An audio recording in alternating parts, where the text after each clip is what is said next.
Okey, kembali kepada soalan ini, contoh ini, okey, find the real root, okey, dia minta kita mencari apa? Jadi real root. Okey, sebelum ni saya dah terangkan berkaitan dengan secara ringkas berkaitan dengan step yang perlu kita ikuti. Okey, dalam soalan ni dia minta kita mencari real root. Okey, real root untuk soalan ni. Ni adalah equation yang diberi. Okey, ni adalah equation yang diberi. Value x0 kita adalah 2. Okey, x0 kita adalah 2. Maksudnya kita akan bermula daripada nilai x0 2. X0 kita adalah 2. Dan dia minta kepada kita jawapan dalam bentuk 4 angka perpuluhan for decimal places. Okey. Yang pertama, rewrite fx equal to 0 into possible x equal to gx. Okey.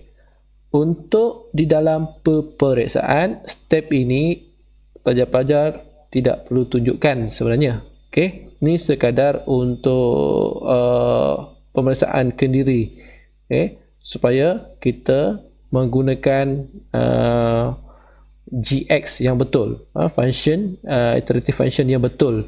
Sekiranya tidak, kita akan membuang masa kita membuat pengiraan dalam keadaan function tersebut bukan iterative function yang tepat untuk menjawab soalan berkenaan. Itu saja. Ini adalah untuk pemeriksaan kendiri. Ingat pemeriksaan kendiri. Okey.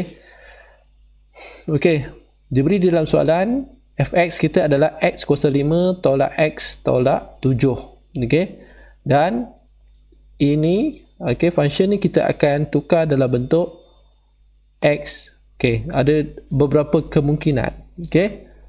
Nilai x sama dengan berapa maksudnya x sama dengan daripada sini x sama dengan berapa? Maksudnya x kuasa 5 kita bawa ke sebelah kanan, x kuasa 5 dibawa sebelah kanan, negatif 7 bawa sebelah kanan, tinggallah x sama dengan x kuasa 5 tolak 7. Itu satu.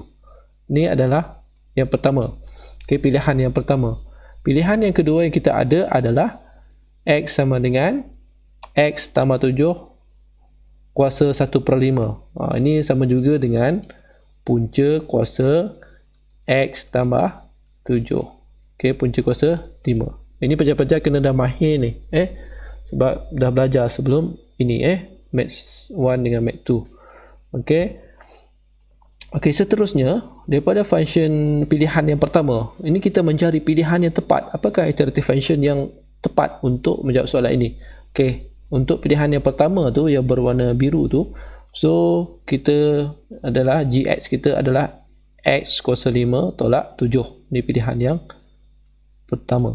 Pilihan yang kedua nanti adalah gx kita adalah x tambah 7 kuasa 1/5 ataupun punca kuasa 5 x tambah 7. Okey, sama dengan yang saya tunjukkan di atas tu. Okey, step yang kedua, determine an appropriate iterative function. Okey, maksudnya kita perlu bezakan differentiation, proses kita kena differentiate dia setiap function dia untuk kita semak satu demi satu. Yang manakah di antara dua ini jawapannya kurang daripada satu? Yang kurang daripada satu itu adalah iterative function, iterative function yang kita ingin gunakan dalam penyelesaian soalan ini. Itu maksud dia. Itu kena ingat. Ingat, ini adalah pemeriksaan kendiri sahaja, tidak perlu ditunjukkan di dalam jawapan peperiksaan ataupun test. Okey. Alright. Kita semak yang pertama. Okey, pilihan yang pertama yang kita ada.